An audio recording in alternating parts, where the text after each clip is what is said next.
Hi, welcome to my poster. Being bilingual is a superpower. My name is Sisan Cuervo, and I am a bilingual speech language pathologist, as well as a PhD candidate at the University of Cincinnati. So we're briefly going to talk about this virtual enrichment camp that we designed here at the University of Cincinnati and have been having for the past 2 years. The objective of this camp was really to provide families an opportunity to connect with other families. We wanted to bring together children who were dual language learners. When I refer to a dual language learner, I refer to a child who's under the age of 5, who is learning two languages simultaneously or who are exposed to two languages, usually Spanish at home, English at preschool, and so we wanted to connect these families and show that there's a feasible way of providing a virtual camp um, that can help support language development in both languages. And so we had a team of graduate students. We had some undergraduate students who helped us as well. And we designed a 4-week bilingual English-Spanish summer camp, and we conducted this via Zoom. Um, we had about 35 participants who were going to be starting kindergarten in the fall, and they participated in the 4-week camp. We were meeting twice a week for about an hour session. And the mean age of the children who were participating was about 5 years old, about. Um, and all children were predominantly Spanish speakers, but a lot of them had been already exposed to English in the preschool setting. So the program was, like I said, fully virtual.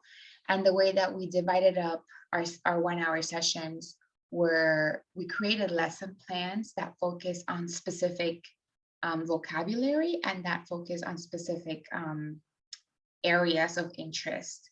So one of the things that we introduced was that bilingualism is a superpower. We really wanted to encourage the children and to see how being bilingual can open lots of opportunities in the future. And so there was a bilingual superhero, and his superpower was that he spoke 2 languages. And then week 2, we talked a lot about emotions and about emotion regulation. Sometimes I've noticed in clinical practice that children usually learn specific type of vocabulary in one setting, in one language. But then if they don't get to use it in another setting, in their second language, then there's a bit of a gap. And so we talked a lot about emotions in both English and Spanish and how emotions were so important for us to be able to communicate. We talked about cultural practices, cultural traditions that we may have in different countries, that we all may speak Spanish, but if you are from Colombia, you're gonna eat different than if you're from Mexico. Or if you are from Argentina, maybe your Spanish is gonna sound a little bit different than if you're from Bolivia. And so we spoke about that, and it was just fascinating to see the engagement that the children were having. A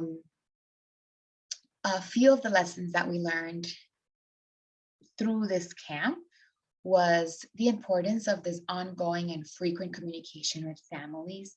A lot of families from culturally and linguistically diverse backgrounds want to engage their children in opportunities for their children to be able to use both languages. But some struggle to find that. Some struggle to encourage their children to speak the home language because once they go to school, all they speak is English.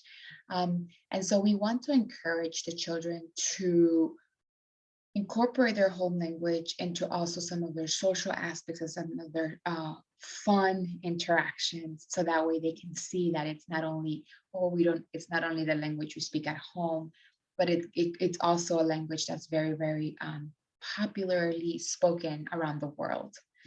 Um, we had culturally unresponsive sessions that reflected like the relevant themes that were very important to the children, very important to where they are as they enter kindergarten. And we ultimately wanted to drive the point home that being a dual language learner and being bilingual is truly a gift that our families have given us, and that by supporting both languages from a very young age, we are supporting vocabulary and literacy outcomes in ultimately whatever other language we learn in the future. So we used some bilingual books during our camp. Um, you see some pictures here in our poster. We had some of our bilingual books, and we used a lot of like stimulus to just encourage the participants. So if you have any questions or if you want to know more about future camps and how we are hoping to standardize this and collect data from it, this has been very piloting on a very clinical setting. So we want to be able to standardize it a little bit and be able to collect some research data to really, really measure the feasibility of a virtual program to support vocabulary and language outcomes of these bilingual children. So again, if you have any questions, feel free to contact me. And thank you so much for coming to our poster.